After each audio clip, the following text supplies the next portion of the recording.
Oke, selamat malam teman-teman semuanya. Ketemu lagi dengan saya, Surya Ministry Investment. Hari ini adalah hari terakhir tahun 2023, teman-teman ya. Kesempatan kali ini saya akan memberikan bahasan terkait kilas balik 2023. Ini terutamanya adalah untuk saya, teman-teman ya. Jadi saya bikin kilas balik 2023 yang mana ini akan saya gunakan untuk guideline saya ke depannya ya. Ini adalah mungkin kesalahan-kesalahan saya di 2023 dan apa juga yang harus saya lakukan untuk persiapan trading saham di tahun 2024. Oke, baik teman-teman, sebelumnya kita akan lihat dulu kondisi dari IHSG ya, di mana closing kemarin ya. Kalau kita lihat IHSG-nya high-nya adalah di 2022 September 7377. Ternyata closing kemarin tidak bisa disamperin ya. Oke, kita lihat dulu nih. Sepertinya tidak, ya sepertinya di September ya. Oke, ini di September 2022 7377 ternyata tidak mampu melewati tersebut. Oke, overall saya tidak akan membahas tentang saham hari ini, lebih banyak kepada beberapa poin-poin yang akan menjadi kilas balik saya di tahun 2024 nanti, berkaca dari yang sudah saya lakukan di 2023, teman-teman. Baik, yang pertama teman-teman, saya belum sempat bikin slide-nya, tapi nggak apa-apa, nanti akan saya bikinkan time codes-nya ya. Yang pertama, perihal pemilihan saham, teman-teman ya, pemilihan saham. Jadi yang mau saya sampaikan ya, untuk saya dan juga untuk teman-teman semuanya mungkin bisa mendengarkan apa yang saya sampaikan ini, utamanya untuk diri saya sendiri, adalah dalam memilih saham.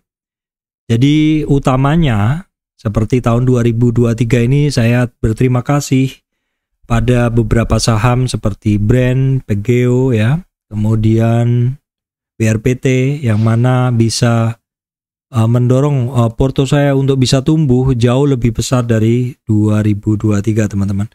Jadi kita harus mencari saham yang ada penggeraknya ya. Oke, mungkin saya akan jabarkan beberapa penggerak dari saham yang mungkin yang bisa menjadi momentum pergerakan saham adalah misalkan suku bunga ya. Suku bunga, inflasi, itu adalah efeknya ke perbankan, ke saham-saham finance, ke saham-saham pembiayaan, seperti itu. Terus juga insentif ya, misalkan insentif pajak, insentif tidak adanya pajak, diberikannya insentif pajak terhadap misalkan penjualan rumah sampai nilai berapa ya, 2 miliar. Nah, itu tentu akan memberikan dampak juga ke kemudahan atau meningkatnya penjualan pada saham-saham perumahan. Kira-kira begitu. Itu contoh dulu ya, nanti akan saya bahas. Terus kemudian angin segar pada satu sektor tertentu, misalkan energi baru dan terbarukan. Nah, ini kalau kita bicara energi baru dan terbarukan, ini adalah termasuk salah satu sektor yang sangat trending di tahun 2023, dan saham-sahamnya pun juga teman-teman bisa lihat ya, ada Brand ya, Barito Renewable Energy, kemudian juga ada pemilik dari Brand ya, yang mana BRPT juga, kemudian ada saham-saham energi terbarukan yang lain, dan juga beberapa saham energi terbarukan seperti Pegeo, terus termasuk juga energi saham-saham mineral ya, AMMN seperti itu. Ini adalah kaitannya dengan industri tertentu yang mana sejak IPO ini juga pergerakannya juga sangat-sangat lumayan. Terus juga kemudian yang harus kita perhatikan, yang harus saya perhatikan adalah sektor, atau bukan sektor ya, grup. Jadi seperti teman-teman tahu, kemarin grup Brand, BRPT, Cuan, TPIA itu sedang bergerak sangat trending di 2023. Nah, biasanya pergerakan saham dari satu grup itu akan beramai-ramai bergerak bareng seperti itu. tentu ini akan menjadi perhatian saya ya. Jadi penggeraknya apa ya? Penggeraknya tadi contohnya ada suku bunga, inflasi, insentif, kemudian sektor industri tertentu, dan juga pergerakan dari grup. Itu yang akan saya perhatikan. Dalam memilih saham itu tadi adalah poin-poin yang akan saya tetap perhatikan di 2024 nanti. Terus kemudian yang nggak kalah penting dan bahkan yang sangat penting sekali adalah likuiditas saham tersebut ya teman-teman. Jadi tetap saya mencari saham yang aktif secara pergerakan, rentang geraknya lebar, dan juga yang volumenya bagus. Jadi beberapa saham yang secara sektor sebenarnya bagus tapi pergerakannya tidak begitu atraktif, tidak begitu aktif, karena kadang bid overnya terlalu tebal. Nah seperti ini mungkin tetap saya masukkan watchlist saya karena bidang industrinya. Namun demikian mungkin saya beri priority ke berapa gitu ya, bukan priority utama. Terus kemudian saya juga di tahun 2024 harus aktif mengupdate watchlist saya ya. Untuk watchlist saya yaitu untuk saham-saham yang memiliki habit pergerakan yang bagus. Jadi mungkin sebagian orang nggak setuju ya terkait habit pergerakan dari suatu saham. Namun demikian seiring waktu lamanya saya di bursa ini, saya cukup hafal bahwa masing-masing saham ini memiliki pergerakan yang berbeda. Ada satu saham yang habitnya ketika closingnya ditarik, ada satu saham ketika turun beberapa hari kemudian ditarik lagi naik seperti itu. Itu memang seperti street knowledge ya, seperti ilmu jalanan seperti itu. Namun sedikit banyak itu membantu saya untuk bisa trading dengan sukses di saham tersebut. Jadi habit, kebiasaan dari saham tersebut. Terus kemudian yang harus kita perhatikan juga technical ya. Selalu saya gunakan technical untuk mencari kapan waktu yang paling bagus untuk masuk ke saham tersebut ya. Jadi di sini technical yang saya gunakan simple aja sebenarnya, saya hanya menggunakan moving average ya, volume, dan juga Fibonacci ya teman-teman. Fibonacci tentu teman-teman tahu karena ini saya gunakan untuk mencari support dan resistan ya. Nah seperti ini ya, ini Raja kemarin saham-saham yang naik terus mengalami retracement seperti itu. Terus kemudian beberapa saham kita lihat sekilas saja. Support resistan itu sangat penting sekali, yang mana itu bisa menginformasikan kita di mana sih saham itu sedang berada ya.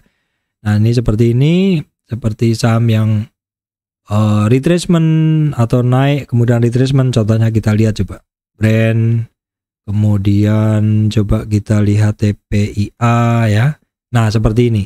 Ini saham sudah naik terus. Nah, di sini kebetulan saya memang kemarin sempat punya brand, namun punya TPIA, namun demikian saya lepas dulu. Dan ini sebenarnya termasuk saham salah satu ini bukan kebiasaan ya. Salah satu kejadian yang harus saya amati ya. Ini adalah TPIA yang mana turun dalam dan sebelumnya tidak pernah terkoreksi dalam. Jadi itu satu kejadian ya. Jadi saya tambah lagi. Satu kejadian yang mungkin harus kita perhatikan adalah ketika saham-saham yang all time high tiba-tiba turun dalam. Nah seperti itu kita harus segera langsung mencari supportnya ya teman-teman. 5450, 4900. Dan di sini 38,2 retracement ini adalah merupakan kunci. Nah nanti kalau dia jebol di sini, seperti biasa, kita akan langsung mencari supportnya di 61,8 retracement. Jadi ini saya tambahkan lagi ya, tadi ada penggeraknya, likuiditasnya, habitnya, dan kemudian kejadian khusus seperti ini. Saham yang turun dalam, teknikalnya, maka secara teknikalnya, maka kita akan langsung mencari supportnya. Dan kita perhatikan di titik-titiknya ya, di 38,2 retracement. Apabila break dari 38 retracement, mungkin dia akan sampai ke 61,8 retracement. Seperti itu. Kemudian tetap juga kita melakukan filtering ya, saham-saham yang mungkin market cap-nya ya, saya tambah lagi, market cap-nya terlalu kecil, mungkin juga harus hati-hati ya. Misalkan kalau saya ngelihat satu saham yang dari screening ya, misalkan dari screening ini saya mendapatkan, oh ini bagus nih, sektornya lagi bergerak, oh ini di screening bagus. Ternyata kalau kita lihat, ternyata market cap-nya kecil. Oh, di situ dia sudah memberikan warning ke saya untuk lebih hati-hati bahwa ini saham mungkin kalau kita masuk dengan jumlah sedikit pun ketahuan karena bid overnya kecil. Misalkan begitu ya. Contohnya bukan BRPT ya, contohnya yang lain-lain. Kalau BRPT kita tahu market cap-nya tinggi seperti itu. Dan juga salah satunya juga ini mungkin saya bahas tadi adalah pola bid over ya. Contohnya nih, ini auto ini kan bid overnya tentu tidak setebal BRPT. Nah, seperti itu juga termasuk salah satu hafalan atau habit dari saham tersebut. Baik, kemudian yang poin 2 teman-teman yang mau saya sampaikan adalah mungkin di 2024 saya membatasi diri untuk tidak terlalu spekulatif atau mencoba-coba. Karena terus terang di tahun 2023 saya banyak masuk di saham-saham yang ngebutnya keren banget ya. Banyak banget ya. Contohnya memang agak banyak ya, sebentar ya teman-teman. Oke, sebentar. Oke, contohnya simple ya. Kita lihat dulu nih, Gajah Tunggal itu termasuk juga yang memberi saya cuan cukup banyak karena kebetulan saya bisa ngelihat pas dia breakout ya. Jadi memang saya sempat cut loss di sini, tapi buyback lagi di sini ya. Nah, ini saya termasuk agak spekulatif ya. Di sini spekulatif sehingga saya harus cut loss, namun demikian di sini saya bisa buyback lagi ya. Spekulatif memang ya. Terus kemudian beberapa di saham IMAS kalau nggak salah saya sempat agak spekulatif, jadi ternyata dia balik arah sehingga saya harus buang.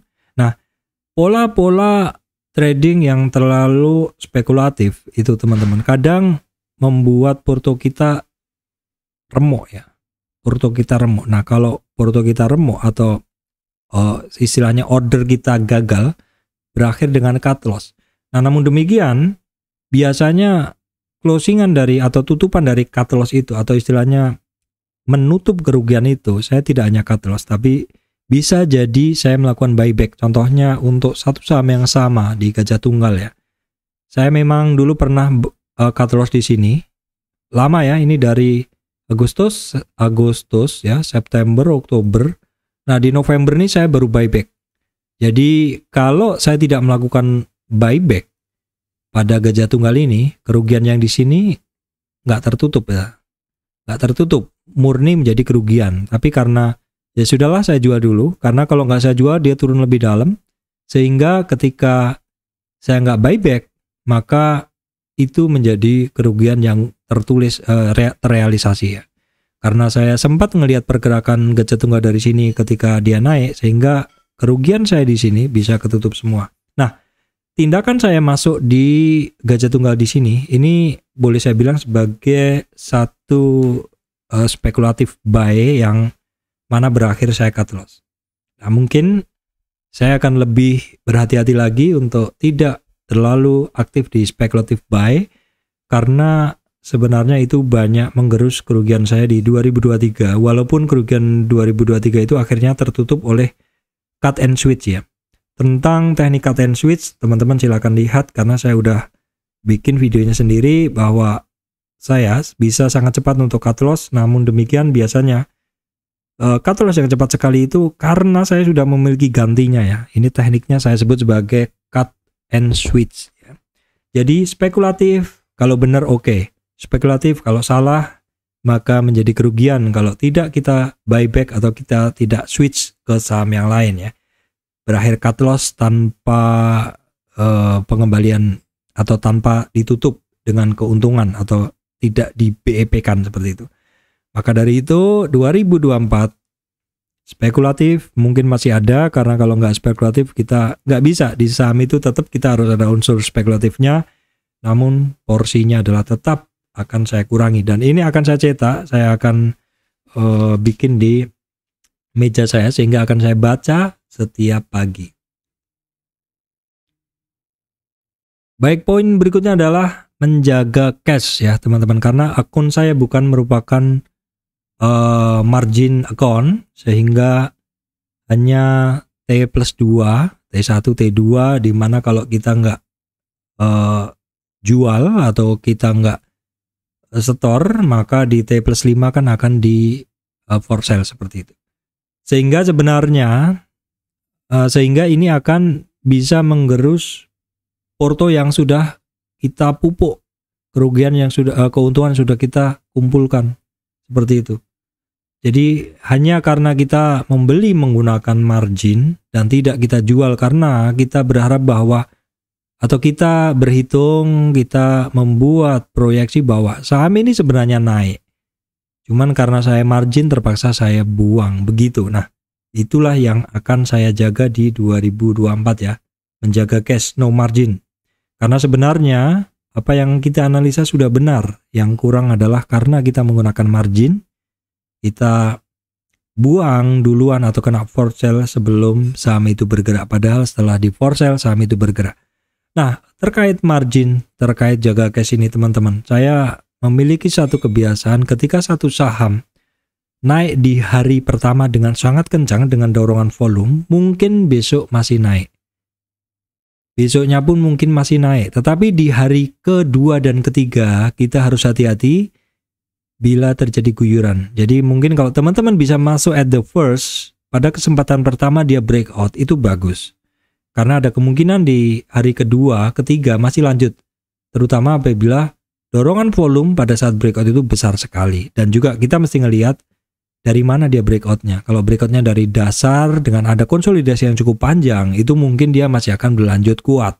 Ya.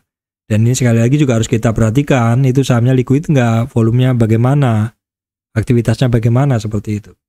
Jadi sebenarnya saham yang breakout itu mungkin ketika kita masuk di hari pertama bagus, hari kedua, ketiga masih mungkin naik. Tapi kalau kita nekat masuk di hari kedua, ketiga dengan margin di mana karena hari kedua tadi rata-rata yang trading menggunakan margin sudah siap-siap untuk jual ataupun dijual, maka kalau kita masuk mungkin di hari-hari itu saham akan turun dulu. Baru nanti di hari ke-5 ketika para marginem sudah pada di for sale atau sudah pada keluar, saham itu baru ditarik. Ini termasuk yang harus saya jaga. Jadi jaga cash, no margin, dan ngelihat breakoutnya ketika pada kesempatan pertama mungkin kita bisa santai, beli pakai margin, tapi besoknya harus buang. Itu yang sering saya lakukan kemarin, dan karena kurang sabar jadi harus sering akhirnya keluar ya, padahal sahamnya belum bergerak. Padahal beberapa hari setelahnya adalah bergerak. Terus kemudian yang perlu juga kita perhatikan teman-teman ya, kalau kita sudah memiliki style trading sendiri, kalau kita sudah menguasai skill yang menurut kita paling cocok, misalnya Fibonacci, tape reading, seperti itu, maka the next yang harus kita perhatikan adalah sistem kita itu kita pakai untuk mencari saham-saham pilihannya dengan kriteria di atas tadi.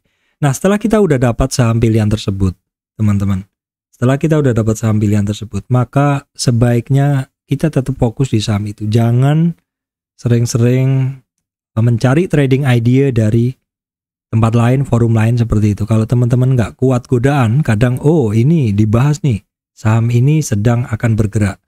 Kalau teman-teman sudah memiliki kriteria saham-saham apa yang akan diasup, oke, nggak apa-apa. Tapi kalau mungkin teman-teman belum memiliki kriteria, belum memiliki trading konsep seperti itu, saham ini dibahas di grup ini, saya beli gitu, nggak tahu ceritanya.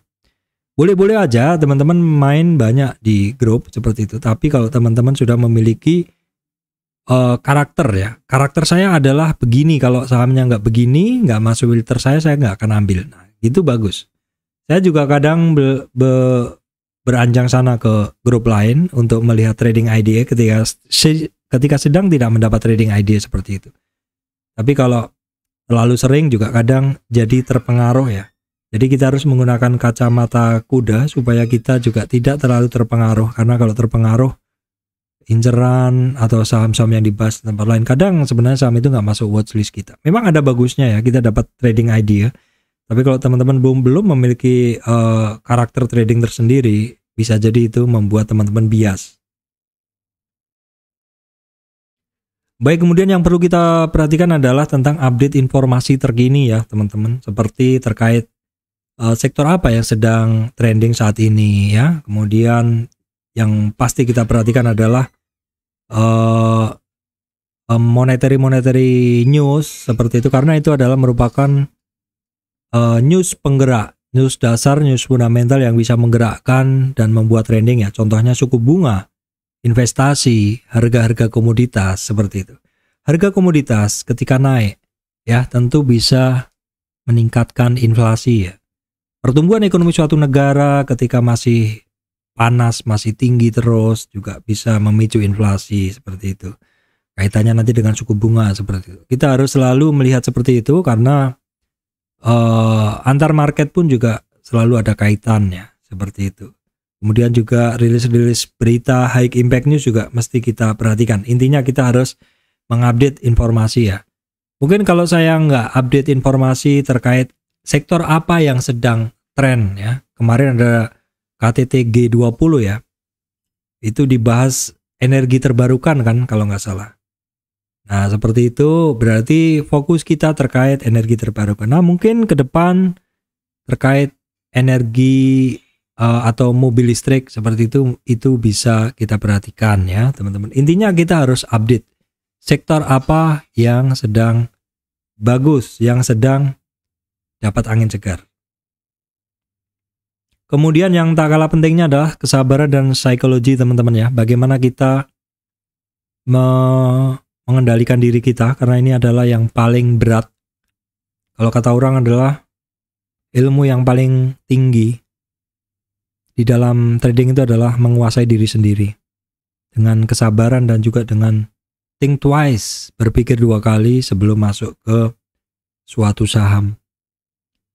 Jadi sebenarnya sudah benar apa yang kita analisa, namun karena kurang sabar, terlalu engage, terlalu banyak kontak ke informasi di luar sehingga menjadi bias seperti itu.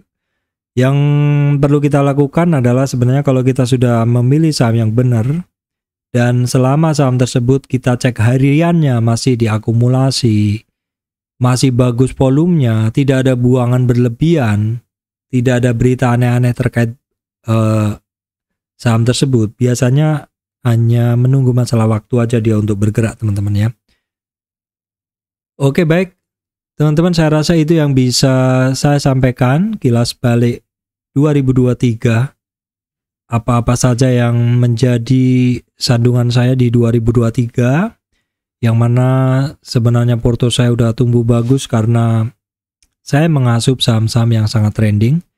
Namun demikian, karena saya juga manusia yang kadang sosialisasi di grup, dapat info saham ini, saham itu, saya juga membeli beberapa porsi. Akhirnya itu juga mungkin membuat saya kurang fokus seperti itu. Itu semuanya membuat karena tidak fokus, karena tidak hafal habit, karena tidak tahu cerita di balik saham tersebut, sehingga tidak sabar jual duluan padahal saham itu lari atau jual cut loss seperti itu.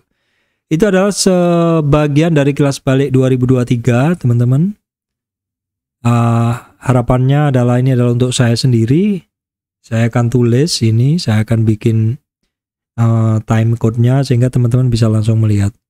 Demikian dari saya ucapkan terima kasih 2023 untuk pertumbuhannya. Saya ucapkan juga untuk teman-teman yang mendukung channel saya, MS Trade and Investment, dan harapan saya adalah 2024 kita tumbuh bersama, kita trading bersama ya, dan mari kita hadapi tahun 2024 ini dengan optimis. Baik, demikian dari saya, Surya MS Trade and Investment. Terima kasih teman-teman semuanya.